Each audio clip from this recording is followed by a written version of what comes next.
So I'll talk now about the three-part of the human brain. And we'll move into some key concepts that are has its basis in science. So this is not something that I just made up, it's studied. And yeah, so let's deepen our understanding of the brain and how it functions with stress. I find the brain science to be quite amazing, and I hope you can take something from it too. Okay. So it has been said that the brain is a highly complex system. So I'll try to simplify it using the Dan Siegel hand model.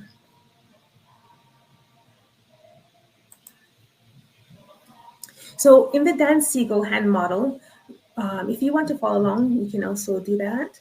But so I'll use my hand to describe it. So you may follow me or not.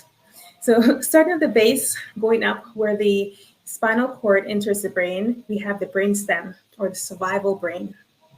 Unconscious functions like fight, flight, freeze responses, digestion, or breathing are carried out here at the survival brain, the brainstem.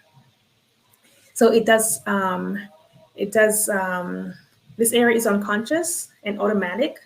So we don't need to control our digestion and our breathing. The body just do it for us. And there's more information about that in part 1, stress in the nervous system. So it's important to point out here that this part of the brain responds to sensations and not words. This is why working with sensations is so important in this model. So we're moving up to the center of the brain. We fold our thumb over, and we have the limbic system, or the emotional brain. And this area supports important functions, such as the expression and mediation of emotions. It supports memory and also the assessment of risk. And in here, we also have what's called the amygdala, sometimes called MEG, but amygdala is housed here. And it assesses risk. It is called the fire alarm of the brain. And we'll come back to the amygdala just in a moment. So moving up to this area, folding over, is the cortex, or the thinking brain. It's essentially everything you see right now. So this area of the brain integrates input from all 3 brains.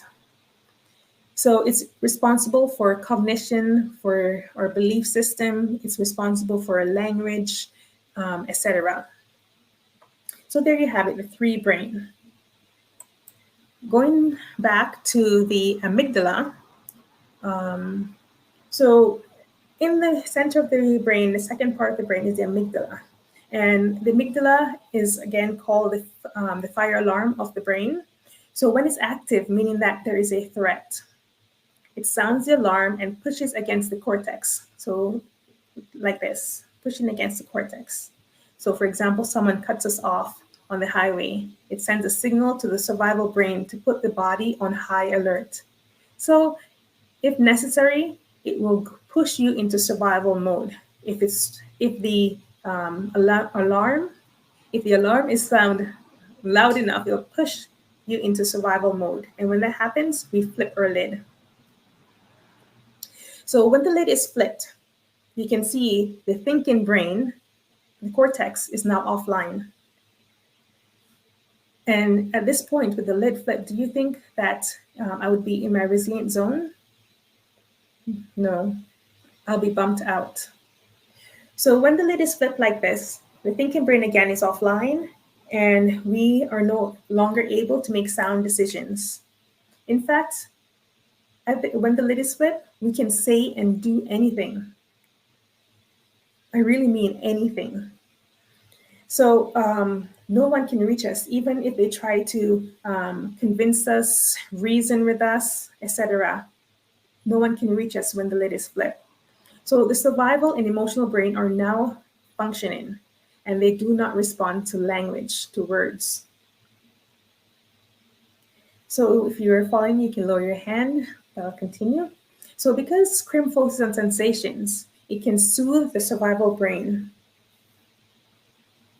so that the thinking brain can eventually come back online. So if we noticed our loved one lid that's been flipped, we may use a reset now skill, a strategy from the reset now to help get the thinking brain back online. So the reset now is really used in emergency, let's say. So when the cortex come back online, sometimes you may get really surprised that, what? I said that? I did that? And sometimes, we're surprised as in, oh my God, I didn't really mean that. But the words can't really express that, that surprise. So we may fall into shame, to guilt, and some other common reactions may come up. So when the lid is flipped, it does not mean that the person is evil or demon or possessed. The person is just in survival mode. Fight and flight is active. And if the person nurture violence in themselves or society, or society, have been feeding us with negative things, or have a difficult upbringing, then the thinking and the action may come out as violent. It's not because we're bad. It's just how we are nurtured. So we all have the potential to flip our lid and act in ways that we may not like. But it's important to know that the amygdala is in every human being. It's a part of our biology. It does not mean that we're defective. We are not defective. It does not mean that we're weak. We are not weak. Even after you have done and said what you've done and said, still not defective. Protective, but not defective. And this is something that, it's important for us to know to our bones. So we can hold each other with care, and also we can have compassion for ourselves when that happens to us. So with this understanding, again, we can hold ourselves and our family or community with care, because it's not someone doing it on purpose. This is part of our human mechanism that's functioning, that's programmed a certain way and functioning just the way it's programmed. And it doesn't mean that we have to continue this programming. Practicing the skill is actually a way to deprogram. Is there such a word, deprogram? Or unprogram? So is this clear? I hope this is clear. Please, in the comments, if you're watching this replay, please let me know if this lands or if there are any other questions that come up. All right, so we move on to the last skill.